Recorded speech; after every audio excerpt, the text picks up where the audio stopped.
So you're thinking about playing Valorant. Well, first of all, I advise you to stop, but if you insist on trying the game out in 2024, then here's a beginner guide for you. And let me make it clear, this is a noob/beginner guide, and most of you guys who watch my channel aren't beginners, so it might not be super helpful, but without further ado, let's get it going. So at the absolute basic, Valorant is a 5v5 competitive shooter. It is team-oriented, and we'll touch on that in a little bit. Not everyone quite understands how team-oriented this game is. And on top of that, you gotta win 13 rounds in order to secure the W. But before discussing teammates or any other complex topic, let's start with you. Fundamentally, how will you play the aim and movement of Valorant? And to be honest, there's only a few fundamentals you truly need to understand to make your way at improving immediately. First up, of course, adjust your crosshair, go to the crosshair settings. You can actually find a lot of codes online. I don't want to advise anything specific because truthfully, this is very personal. Get a pretty standard crosshair that feels good and roll with it. When it comes to your sensitivity, however, this is a different topic. And I can quickly explain why, because when I started playing Valorant, I used to run like 0.3 something with 1600 DPI because I came from other FPS games, and a lot of people will come from other FPS games into attack shooter with quite high sensitivity. But in Valorant, trust me, I know you might just say I'm a high sense gamer because I am too. I even still am a high sense gamer, but for Valorant, retraining your muscle memory actually does help a lot. Over time, I've lowered it, and now I'm personally at 0.25 cents at 800 DPI, and it's just way slower. Now the average pro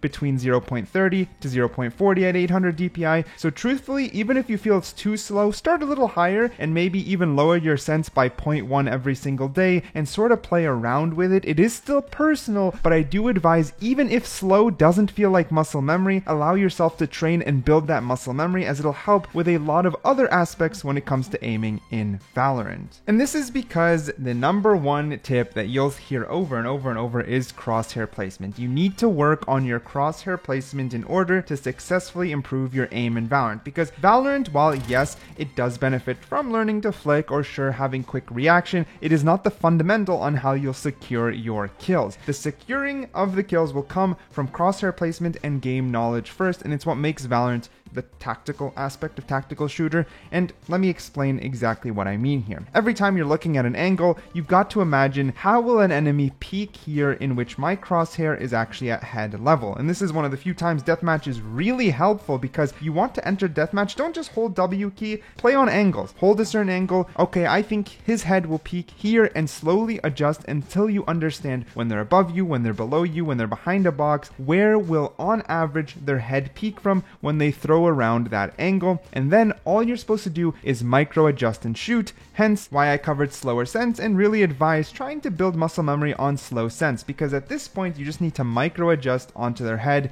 and click it. Because if you have too high of a sense, the micro adjustment is harder to do. You'll slip past them, you'll slide left and right, and you gotta move a lot more precise with high sense. But if you have slower sense, it's a little bit easier to just move a little to the side, click, head tap, it's over, GG, well played. So crosshair placement is crucial, and it'll only come with two things. It'll come with time, which seems obvious, but if you just play Valorant, trust me, there are people who've played since like the beta and are still iron bronze, don't have great crosshair placement, and that's okay if they're playing for fun. But if they really want to improve, it comes with point 2, which is being aware of your crosshair placement, continuously being, okay, wait, this is in the wrong position, let me readjust. Wait, this is in the wrong position, let me readjust. Is this crosshair like level? You need to fill your brain with this question over and over and over until it becomes the subconscious. That's the difference, being aware and knowing I want to improve my crosshair placement versus just thinking putting hours, it'll fix itself. No, I'm lingering on this point just because of how damn important it is when it comes to aiming in Valorant.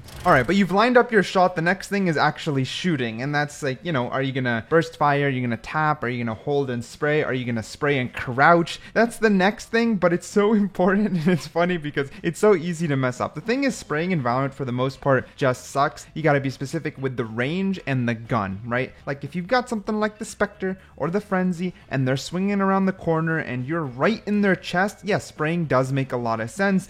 There is instances in which spraying does make sense. You know, if you're really up close, it can make sense than trying to aim for the head, but it kind of, it's still the one that you won't be using the most often. That's the thing. Burst firing does come also dependent on gun how much you're going to burst fire. You're going to want to hop into the range and understand the gun patterns to an extent. Unlike Counter-Strike, you can't fully master the gun spray patterns because they have some RNG implemented to discourage spraying. So just fully understand spraying in Valorant isn't the best in most cases, not all cases, most cases. Instead, understanding the start of a pattern, because that is always 100% the same, only after that does it become RNG. So start learning the start of a spray so you can get some accurate burst firing, which can be very helpful. And of course, learn to slow it down and tap your shots to really work on that accuracy. And again, I'm going to call to Deathmatch to help you out here. Buy the Guardian and just work on your taps. The Guardian will force you to tap as spraying is literally illogical. So work on your taps, work on hitting headshots, work on your crosshair placement. All right, switch to the Phantom, work on your burst fire.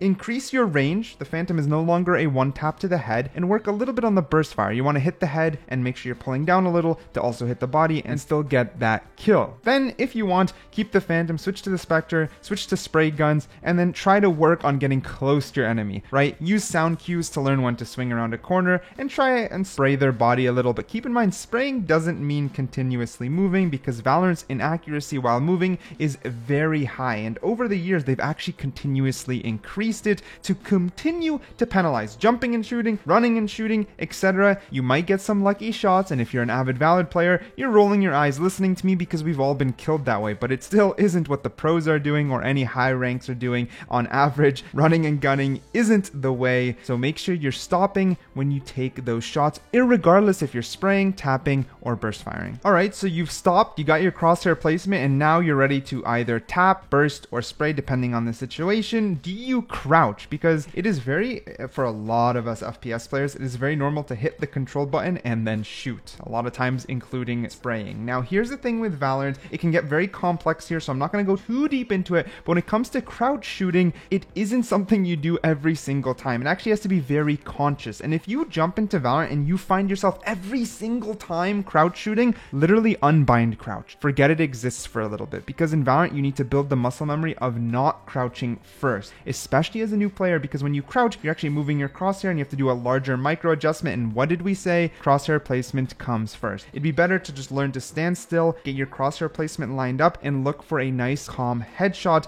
than to crouch, miss your headshot, panic, and then spray, as that happens to a lot of us, even me, and a lot of people who still play Valorant. This happens a lot, and the only thing you can do is slowly train out of it. So if you find yourself crouching too much, unbind it, because for a lot of times you'll be playing people at your level who don't have perfect crosshair placement. So by crouching, sometimes you're assisting in your own death by lining your own head up to their crosshair. So for now, make sure not to insta crouch, and as you get better at the game, you learn when to utilize crouch to hold new and different angles, how to change up your peak, etc. Crouching is powerful, but it actually has to be used consciously and not subconsciously like in other games. Last but not least, when it comes to aiming, is ADS, which is aiming down sight. Not every single gun has ADS in Valorant, but a lot of guns do, in which you hold, of course, the right click and you get a nice little scope. Same idea here for a lot of FPS shooters. It is quite avid to immediately aim down sight. In Valorant, it's also similar to crouch. It's not something you're supposed to use subconsciously and only consciously, meaning maybe you're holding a far angle with something like the Vandal and you want to aim and get good crosshair placements to try and make it a little easier to one tap the head. But for the most part, it is really not used, especially at close range. You don't aim down sight and then spray. For the most part, you don't ADS in Valorant, and you use it in very specific situations, even more so than crouching. You're going to be using crouching more than you'll be using ADS. ADS is just something that you got to understand what angle you're holding, and it comes with game knowledge. So to be honest, between you and me, for now, don't worry about it. If you really are a beginner, worry about all the other fundamentals, because your time is better spent there than worrying about ADS.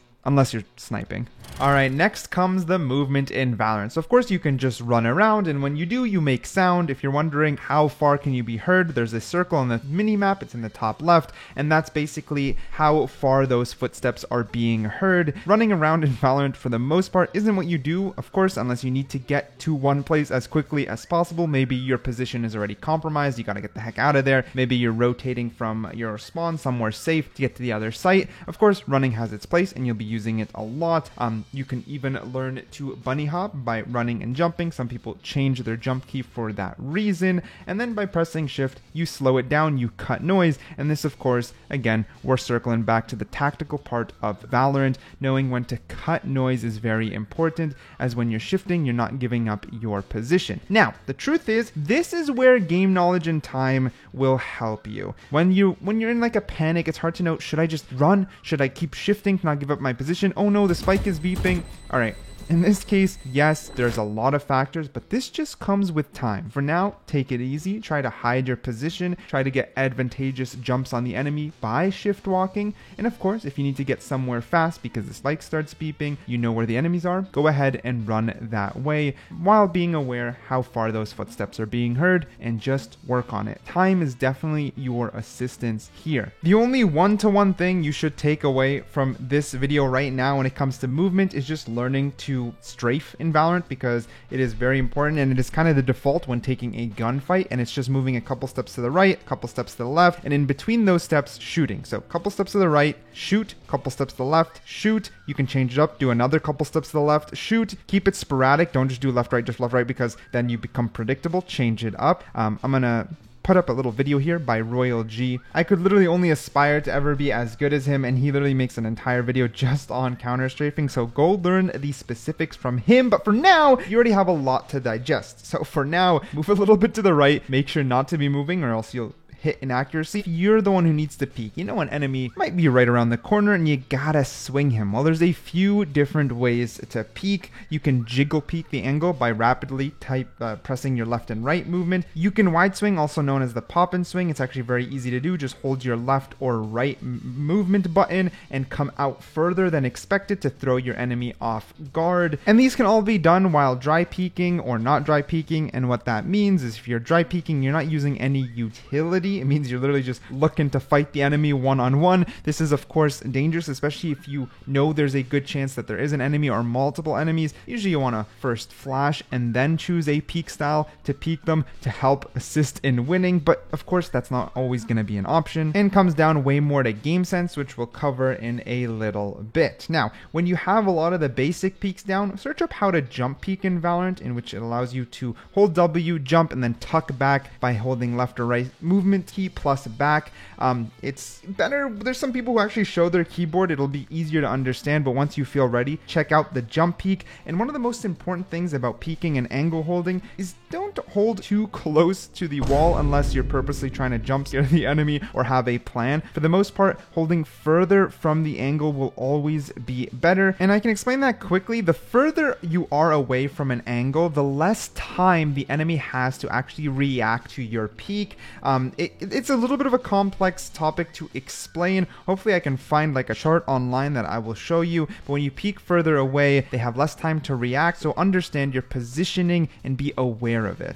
And to be honest, being aware of your positioning is huge. The next topic is positioning, and I'm gonna try my best to explain this, but this is where we get to the realm where you can easily overwhelm a new player. So here's the thing. When you're holding a position, all you need to ask yourself is, when I'm holding this angle, who can see me? What am I exposed to? And just sort of work on that and build up your habit. And the reason you do that is because you want to do something called isolation, which is isolating your gunfight. For example, if I wide swing into the open, I'm not isolating anything, and I'm exposed to multiple angles, meaning if there's more than one enemy, I'm likely gonna die. Even if I'm lucky enough to get one kill, I'm gonna get picked off. Instead, if I jiggle peek and isolate a sliver of an angle, try to get a kill, then peek a little wider and a little wider, slowly exposing new angles. You should do this even if there's not a fight, because if I jiggle peek a small angle and there is a fight, hopefully I can get the kill and then jiggle peek wider to check for the next enemy. And if there's not an enemy, then you jiggle peek wider and wider, slowly checking all the angles, allowing you to, if and when you find an enemy, have it ready to be isolated into a single gunfight, a one-on-one. You gotta try your best to isolate those enemies.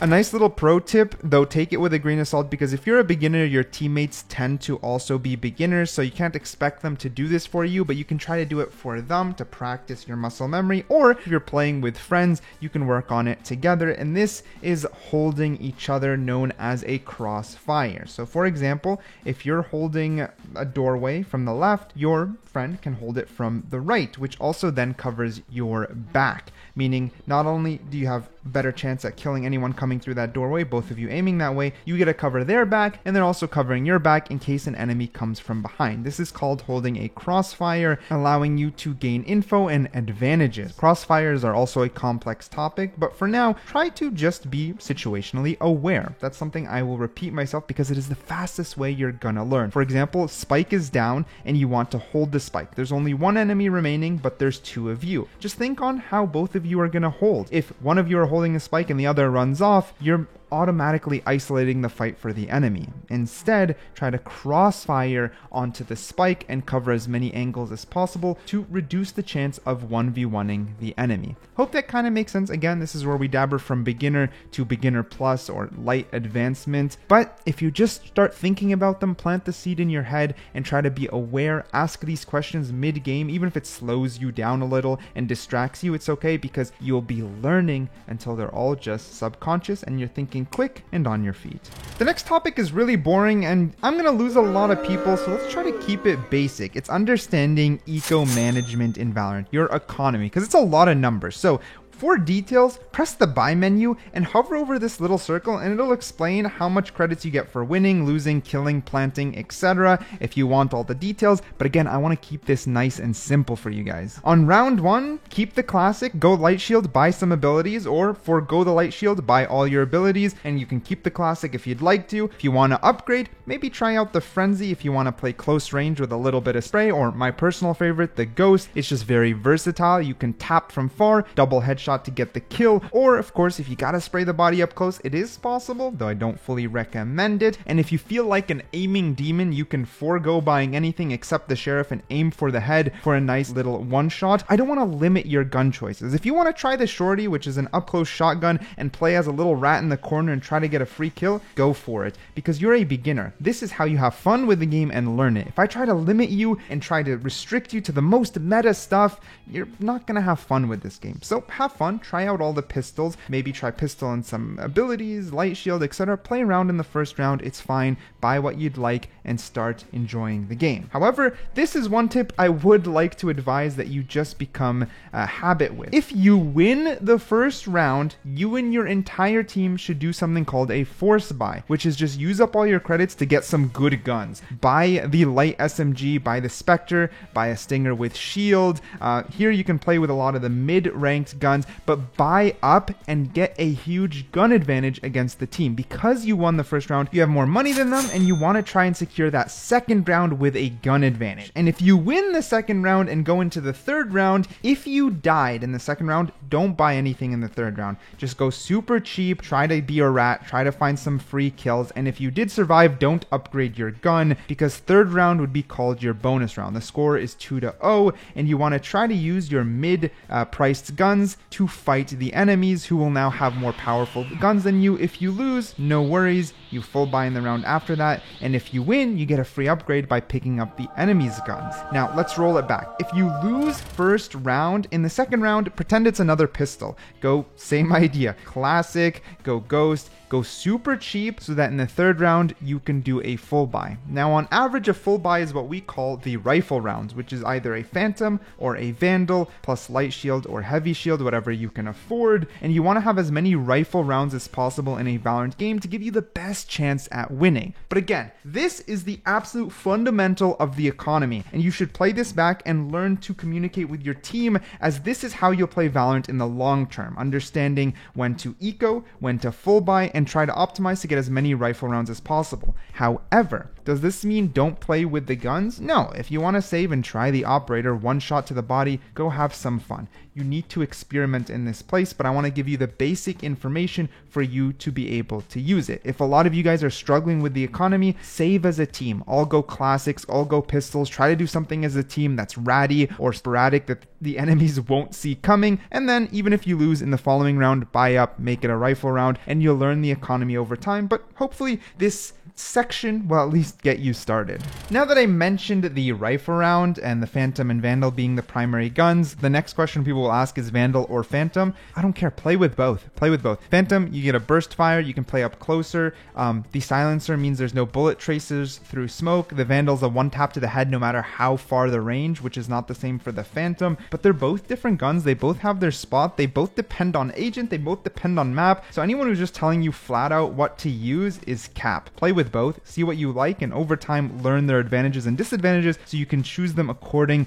to other situations. For now, just play. Speaking of which, the next one is maps. And okay, here's the thing about maps. The thing is, no matter what, as a new player, maps will always be the most overwhelming point of contingency because you're always going to feel lost. Where am I? What am I doing? Where are the enemies? And that's normal. And if I sit here and try to explain each and every map, how far is it really going to get you as a new player? And in my opinion, not very far. Luckily, Valorant has something called the custom mode option where you can select the map and hop into it. And this is what I recommend. Go into the custom mode, make sure to enable cheats, and I'll explain why. Hop into a map of your choosing and start, let's say, on attack.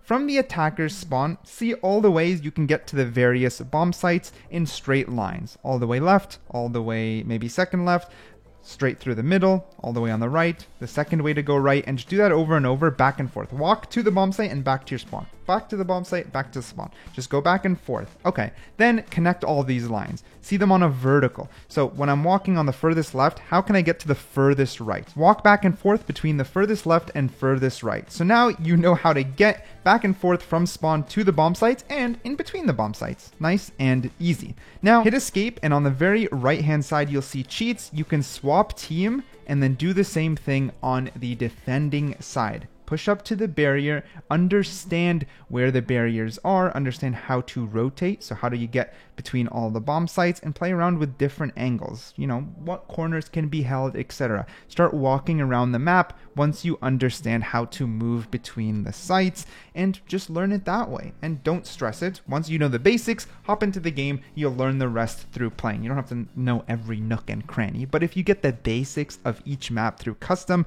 you'll be prepared once they pop up in your game, and you'll feel a little bit more confident. The only thing to add to this is that Valorant at the moment uses a map rotation tool. I don't love it, but what it means is that only a certain set of all the maps are in the rotation at a time, and it's actually supposed to help you guys as beginners. It reduces how many maps there are. So as at the time of watching this, it will be different. So make sure to search what maps are in the map rotation, and if you want, just stick to those in the custom mode option and only learn those, since those are the only ones that can actually rotate into your game at the moment. After you learn them, feel free to explore the other maps. Valorant has a lot of cool maps and they're very unique, but for now, only certain ones are actually available to play, so just adapt depending on when you're watching this video. Alright, but let's say you're attacking with your team. Here are 3 basic strategies you can use just to get a feel for the strategic side of Valorant. You could do a full rush, which is telling your team, okay, let's all go to B site, and then all attacking together, using your utility together, and trying to completely secure the site,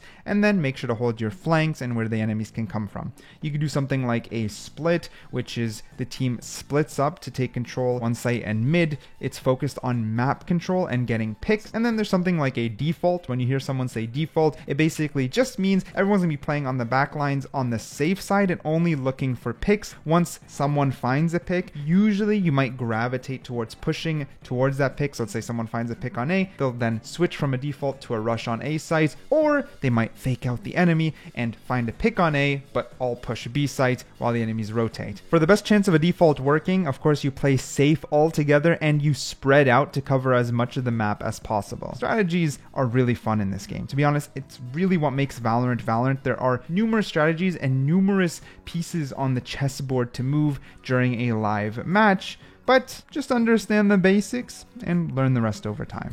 With that being said, on the defense side, you can do stuff like rotate, you could flank, you could lurk, so we'll touch on them very briefly. So rotating is just if you're pretty sure the enemies are attacking one site, you're going to rotate to reinforce your defense and of course help your team out in defending that site. Lurking is a little bit different. Lurking is when one player kind of goes off on their own to keep map control, sometimes find a pick, keep information, etc. So for example, let's say 2 people are holding A, 1 person's holding mid, and 2 people are holding B. Alright, you are almost certain they are attacking A, so everyone starts rotating to help A. You, the last player, as a lurker, can kind of lurk around mid to hold pressure if you believe that the enemies might then rotate, right? So you can look for picks, keep map control, hold pressure as a lurker. Of course, if you're tempted and start pushing through mid and start getting behind your enemy, that's when it turns into a flank. As a beginner, flanking is going to be very powerful because, other beginners don't always see it coming. With that being said, to make sure you build good habits in the long term, you want to keep your flanks sporadic and, things that they wouldn't expect. Because once you flank a couple times, they'll start looking behind them more, they'll set abilities that will cover their flank, and then you'll be caught out in not a great position. So be sporadic with your flanks, change up the pathways, but of course, learn when to flank and utilize it because it is extremely powerful. 2 other pro tips as a defender: if you know the enemies are pushing your site, don't just try to take them on in like a 2v5 or 1v5. Use your abilities to stall and wait for your team to come back around in order to play together. If they successfully take a site, regroup and play something called a retake. So work with your team to retake the site. It's like the roles have switched, they're defending the site, and now you've got to attack them. Don't attack on your own, attack as a team. Speaking of which, for better or for worse, Valorant is a remarkably strong team-oriented game. Like, playing full solo can be nearly impossible. This game is too important as a team, which is actually why I highly recommend, if you have friends, learn all this, like send them this video if you want, whatever, use other videos, I don't care, but learn together and learn to play together because it's easier than with randoms. But if you're on your own, don't be afraid to use that mic. That mic is going to be necessary if you actually care about getting better. It's actually a requirement. You can't really no mic your way up the ladder, so learn to communicate. And it's just start with basic callouts. Don't worry, there's a lot of callouts in Valorant. If you press the map, they're actually all there. So if we cycle back to learning the map, while in the custom mode, when you walk in an area, underneath your minimap, it tells you where you are. Or you can press M and see where you are relative to other places, and you'll be able to learn basic callouts. This definitely comes with time. Like a little pop quiz, you just gotta study it a little bit so you know the basic knowledge, and then you'll start making educated guesses, which turn into confident callouts. All you gotta do is, if you hear someone coming onto A, you can just open your mic and say, I hear a few on A. Doesn't matter how accurate yet, just start with basic callouts. Eventually, you'll learn 1 on A, 2 on A, who's on A, and you'll call out agents. That's fine, that's improving your comms, but for now, just dip your toes in the water. Just start with, oh, I hear someone A. Yo, I'm rotating, wait for me. That's it. Start simple, keep it nice and easy, and then build your comm abilities up. But just learning to comm and making it a habit will go a very long way as a beginner. There's also a lot of like phrases in Valorant, right? Like someone might say heaven, and it actually, there's different heavens depending on the map, right? And that might be confusing. Someone might say CT because they came from Counter-Strike. They might say enemy spawn, allied spawn. It doesn't matter. There's gonna be different callouts, and I have a little bit of a tip. It might backfire. The Valorant community can be okay, and sometimes they can not be okay, but if you just muster up a little bit of confidence, if someone makes a callout you don't understand, just ask them immediately, like, oh, what does that mean? What's that callout? And they'll usually just ping it for you. Most people won't get upset at that, especially as a new player, and you can learn just by interacting. One, you're building confidence because you're talking back and forth more in game, and just quickly ask. I implied this strategy when I was learning a different game called Rainbow Six Siege. I was just like, yo, what does that mean? I'm new. And I got so much information, and it was fed to me as I was playing, and it wasn't overwhelming because it was as I went. So I'm going to go ahead and advise you, give it a shot. Not everyone's going to comm, and it won't always work, but it really isn't a terrible idea. Now, what's funny is we made it this far without actually talking about agents, which is what makes Valorant Valorant. There are a lot of agents, and they keep adding it, which keeps the game fresh. But as a new player, you only have a certain amount unlocked, and then you slowly get to unlock more. A little pro tip, if you go to the practice range, you can try them all out. Play around with the agents. I don't want to tell you what's meta. When you're a new player, the best thing about Valorant are Valorant's agents. Like, whoa, this guy does this ability exists, you can throw this out. Like, it's really fun. Finding your agent is really fun. If you want a deeper guide on finding your main agent, understanding playstyle guides, I will link and showcase Senna's How to Find Your Main Agent. I think this one's pretty good, but there's a lot of more detailed videos when you're ready for that. But for now, play the damn game. Try them all out, have some fun. see who you find cool and unlock those. You'll get 2 free unlocks. The rest are a little bit of a grind, but you'll get there. You use kingdom points to unlock new agents. You just play the game, you get kingdom points, go to the agents, buy them, enjoy, have fun. You can spend real money. You definitely don't need to. Biggest tip, don't overindulge on skins. It's a money sink. Just want to put that out there. It's a pro tip. Hey, it's good for beginners. Any avid Valorant player listening, please vet for me down below, because yeah, don't get too addicted on skins. That's another one I want to mention. And probably the most important tip I can give to a new player, which is, it sounds weird at first, but it's not cap. It's mentality in this game. There's a couple key things. One, if you really do want to, if you're having fun, just play the game for fun. You don't even have to watch this video. If you just want to go have fun with your friends, go have fun with your friends. Who cares? I envy you. That's the best way to play Valorant. But if you're watching this because you really want to improve and you want to get into the ranked scene and you just want to go hard, that's also valid. And if you want to do that, a couple tips here is: one, play with awareness in mind. Don't autopilot. The minute you feel like you can't focus on the game too much and you begin to autopilot, hop off, bro. Get out and then relax and come back. You want to always be playing consciously. So if you die and you can't understand why you died, if you make a bad decision and can't understand why it's a bad decision, you're playing too much on autopilot. You want to be thinking, why am I swinging? Should I be swinging? When should I be using this? What's going on? Etc. And the more aware you are, the faster you learn, the better you are at the game. Now, everyone's going to have different awareness levels. They're going to come and go depending on our energy level, and just be aware of that, because low energy, low awareness equals frustration. And all of a sudden, a game that's supposed to be fun and engaging that you're learning and training with becomes just annoying, and you get angry and you don't really understand why. I know it's a little bit weird and you won't find this tip in many guides, but human psychology, the way we feel, will always play one of the biggest roles on how we're interacting and improving in a game, and I think being aware of it can go a long way. If that's cringe and you don't agree, that is fine, but it's just a little bit of a send-off that I wanted to share.